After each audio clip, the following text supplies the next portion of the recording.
Welcome back, everyone, to Third Street Reactions. I'm Zakk. Jay! We are back with Season 4, Episode 11. Now, do you remember what happened last time? Yeah, it was basically a collection of short stories. But it was Jack on his travels and going through the different seasons. Jack for all seasons. Yeah, exactly. There was fall. Jack of all trades is a Jack of all seasons. There is, and he's a badass at every summer season. Wasn't there? You're right. He's a badass at every one. So I assume he's a badass in the summer. Yeah, I mean.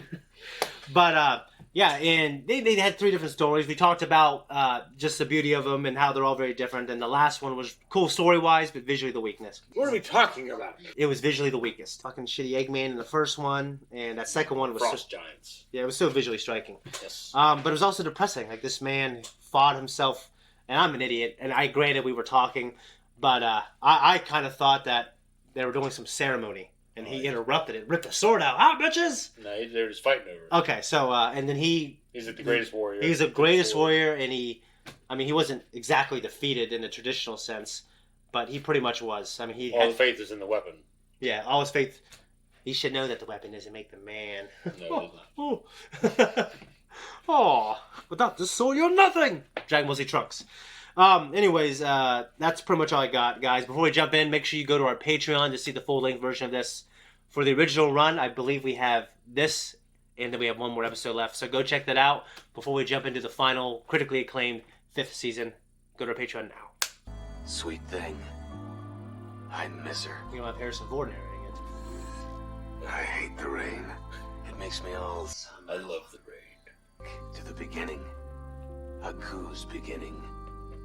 Ages ago, Aku slowly rose to power and enslaved the world. That's not good. I don't know why it's reminds me of Sonic the Hedgehog.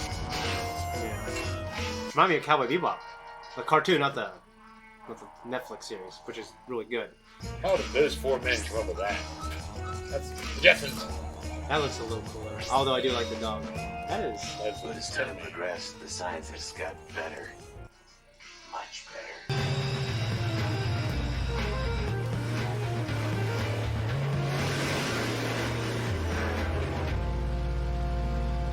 The way it's animated with the reflections on the glass. Yeah. This is for somebody in my profession. Ah! Shit!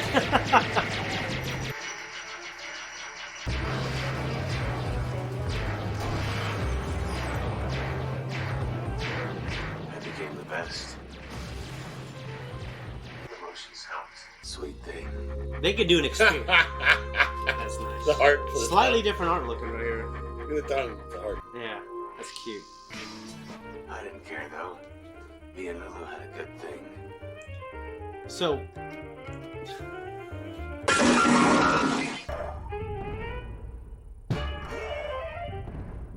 Okay. Seems like Aku got himself a little problem. A problem that won't go away. I got Lulu. Sweet thing. I had no choice. The no-bug beetle bots or whatever were no match. Huh. The samurai's good. Real good. It's kind of like going from clones to, Stormtrooper. Yeah. Academies, yeah. Have a chance.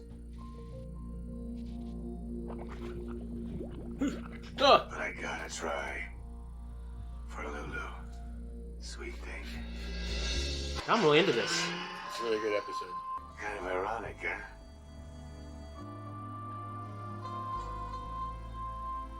As soon as the rain stops, I'll go in and get him. I know it's not going to work out for him, but I don't...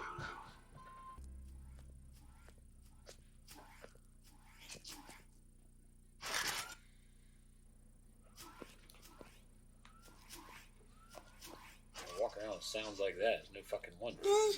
Everything you do is like... You gotta think a fucking mile away. Jesus.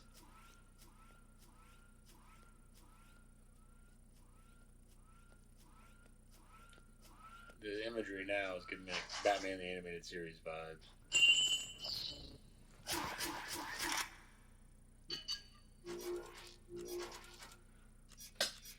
Motherfucker, you ain't gonna sneak up on nobody.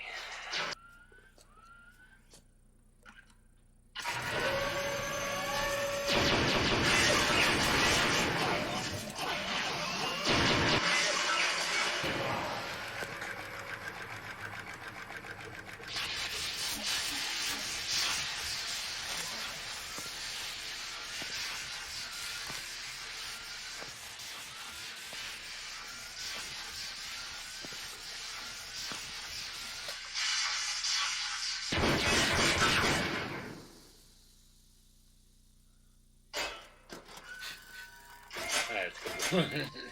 Yeah. God, remember when Meryl and Metal Gear Solid 4 were having that fucking... Oh, yeah. Yeah, that was so fucking Her cool. and Johnny dancing around each other while they're shooting and shit. Well, they're having that talk and then they help each other. They learn that.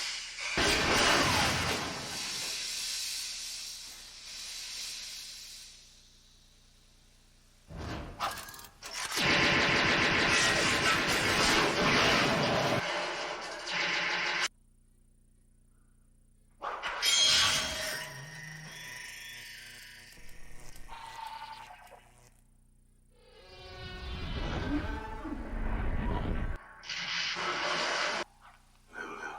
Take care of Lulu.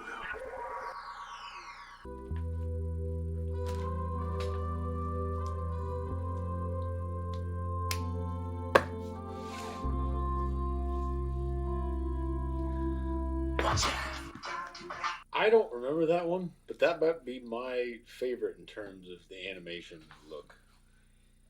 Just the shots. I mean, it was all really good. When him driving in the car and you see the reflection on the windshield. Yeah, and that beautiful look. Like it is a different type of animation. It was made to look kind of like an older, like a noir film. Yeah, but it was like almost like an older one. Yeah, I mean, it was a good call comparing it to Blade Runner. It really worked.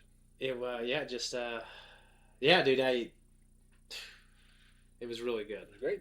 I mean, I don't like ranking them really, but that was certainly probably a I top think 10. anyone's allowed to have fucking favorites. You don't have to say objectively, but yeah, I think it's certainly in my top 10. Like, and right now it's just a lot of recency bias for me. Stuffing their face with burritos and chocolates, sitting around saying that you can't fucking pick favorites, can just die of cardiac arrest. All right, like. Oh no, I mean I definitely have ones that are my least favorites, but but they're all so good, and there's a lot of recency bias. I just watched this, but I think it's one of my favorites for sure. The X-49 was really captivating. It was very cool style. Yeah. The outfit, the guns, mm-hmm. everything about it. I mean, Lulu was a little funny. The dog with a little hard tongue. No, yeah, but it was some levity to like a really dark episode. It worked well. Yeah. Yeah, it was Blade Runner-esque, and Lulu the dog. You know, the fact that we had some history where Aku experimented and did different things. Like they had these Terminator-like robots before they decided to kind of go with bug bots. Yeah. Beetleborgs. Was he just efficient because he was one of the best X-49 models and he had the emotion chip that made him better? The emotion chip probably added something to his abilities. Okay, yeah. Or I was saying, I wonder if they just like regressed going to the bug bots. You know. Well, they may have. You brought up clone troopers to stormtroopers, but we know the clone trooper DNA, like Django's DNA, was degrading. Yeah, it was starting to degrade, and there's only so many clones they could make beyond that to a certain point, and they had to find a new. Tarkin, and you'll watch Bad Batch, which it's the sequel to the Clone Wars. It's much different, but Tarkin, he just wasn't. I think he already had it in his mind that they wanted to conscript people and they wanted like an Imperial Academy and. Well, we've talked about this before, but it had something to do with making people feel included with the Empire. Exactly, I think that was part of it too. Was patriotism, and he went to the Republic Academy. He was a soldier, so I mean, I think he looked down on the clones, and that's maybe my headcanon. But when you watch it, that's the feeling I got. Yeah, but you also understand the way you can't help how the original films made stormtroopers look. You just can't help it. The only time they were effective is when they were snowtroopers. Yeah, and they got something done then. But other than that, it was like it was the armored battalion guys that got the shit done. Yeah, the ATST drivers, the AT-AT drivers. Well, in the five, and the ones in 4 are like I said, I don't know. Like you said, Vader was a little different. They may have had something kind of in mind differently for him, possibly. But like in 5, the 501st, led by Vader, are amazing. You know what I'm saying? In which part? On Bespin. I mean, not on Bespin. I'm sorry. I'm on Hoth. Oh, well, yeah. Like the snowtroopers, like you said, they were the 501st. Yeah, they're getting shit done. They were. But the guys in A New Hope, I mean, I guess they came clobbering through that fucking door on hit ahead and it's just.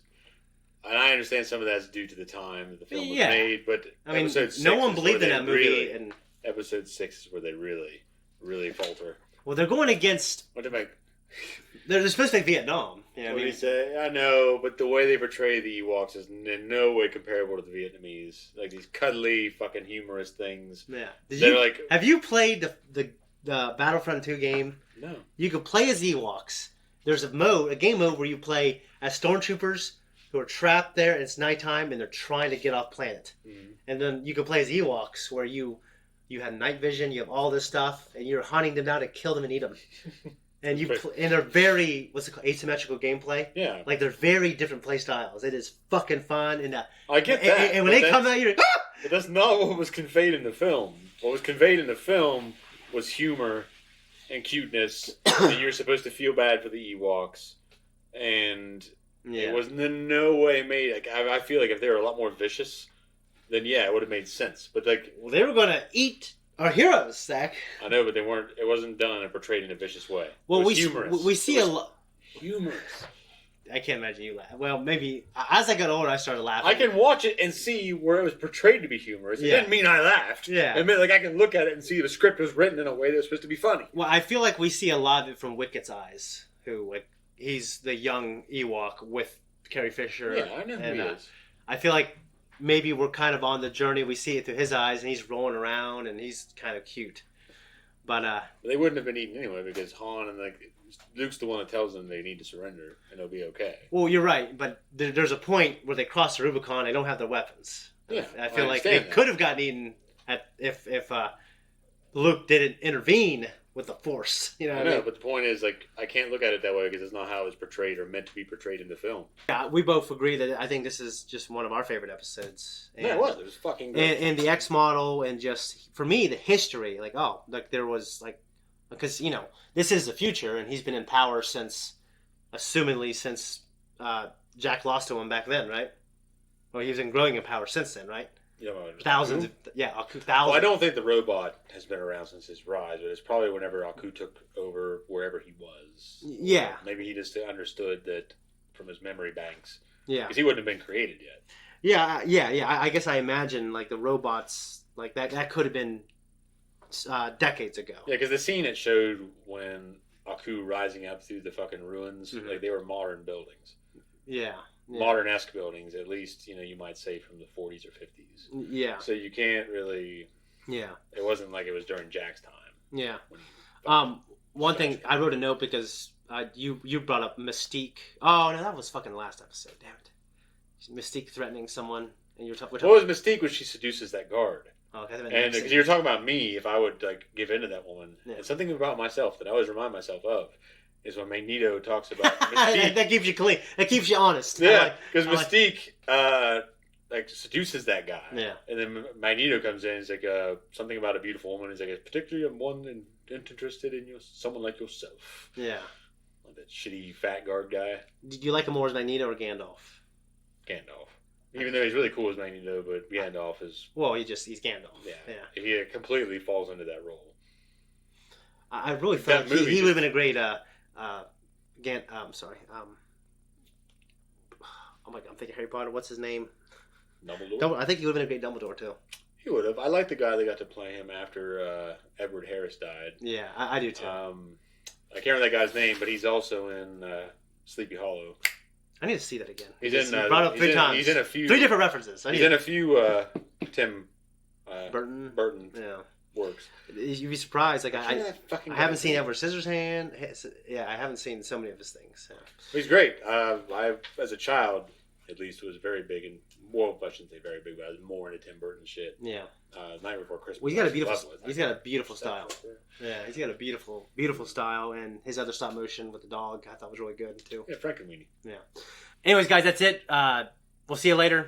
Bye. Guys, thank you so much for watching our reaction. If you like us, you want to support us, you can. Just like and subscribe. Hit that notification. Leave a comment down below. And it really helps the algorithm. So make an offering to the algorithm gods. That should be a shirt. And you can hit that thanks button. That's another way to support us. We appreciate you. Thank you very much. About 7 there, brother. So I'm going to do Umbrella Academy.